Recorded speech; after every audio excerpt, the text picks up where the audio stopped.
শীত আসছে তো পিঠা খাবো না, এটা তো হতেই পারে না। তা আমি এখানে চলে আসছি ভাপা পিঠার রেসিপি নিয়ে। দেখেন কতটা সুন্দর হয়েছে, মাশাল্লাহ। খেতে ইনশাল্লাহ অনেক মজা হবে। তো আজকে আমি আপনাদের সাথে ভাপা পিঠা বানিয়ে দেখাবো, শেয়ার করব আপনাদের সাথে। ইনশাল্লাহ ভালো লাগবে, পুরোটা সময় জুড়ে থাকবেন ইনশাল্লাহ। আসসালামু আলাইকুম রহমতুল্লাহি ওয়া বারাকাতুহু। তো আমি এখানে লবণ দিয়ে দিলাম পরিমাণ মতো, আর দিয়ে দিব পানি। আপনারা যে যেখান থেকে দেখতেছেন প্লিজ একটা লাইক কমেন্ট করবেন, চ্যানেলটাকে সাবস্ক্রাইব করে পাশে থাকবেন, যেন আমি ভিডিও ছাড়লে সাথে সাথে নোটিফিকেশন পেয়ে যান।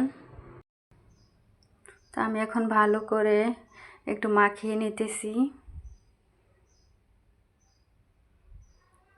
আপনারা প্লিজ একটা লাইক করবেন, কমেন্ট করবেন, আর চ্যানেলটাকে সাবস্ক্রাইব করে রাখবেন। তা আমি এখন খেজুরের গুড়টাকে একটু বটি দিয়ে কুচিয়ে নিতেছি, তাহলে সুন্দর হয়। আর শেষে নিলে একটু ভারী থাকে, একটু কোনা কোনা থাকে, তাহলে সুন্দর হয় না। তো এই তো আমি এখন পিঠাগুলো বানিয়ে নিতেছি। প্রথমে আমি গুড় দিয়েছি, তারপর নারকেল দিয়ে, এখন আবার উপর দিয়ে চালের গুঁড়াটা দিয়ে দিতেছি। এভাবে বানালে ইনশাল্লাহ অনেকটা ভালো লাগে, বাচ্চারা খেয়ে অনেক মজা পায়।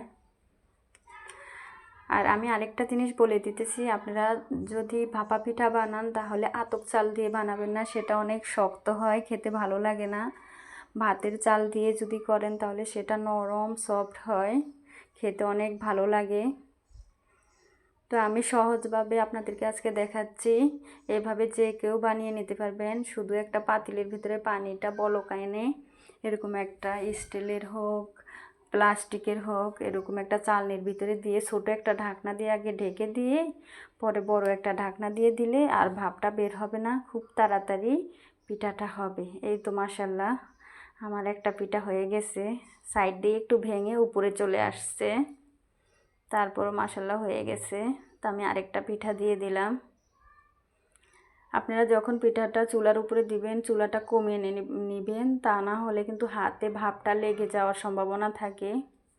তো চেষ্টা করবেন যে চুলাটাকে একটু কমিয়ে পরে এলা পিঠাটা দিতে, পরে ঢাকনা দিয়ে ঢেকে আবার চুলার জালটা বেড়ে দিলেই হবে। তো আমার আরেকটা পিঠা হয়ে গেছে।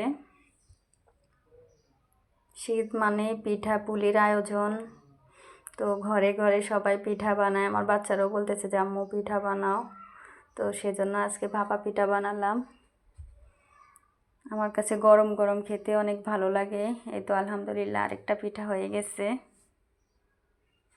তো এভাবে আমি সবগুলো পিঠা বানিয়ে নিব। আপনারা কমেন্ট বক্সে বলবেন আমার পিঠাগুলো কেমন হয়েছে।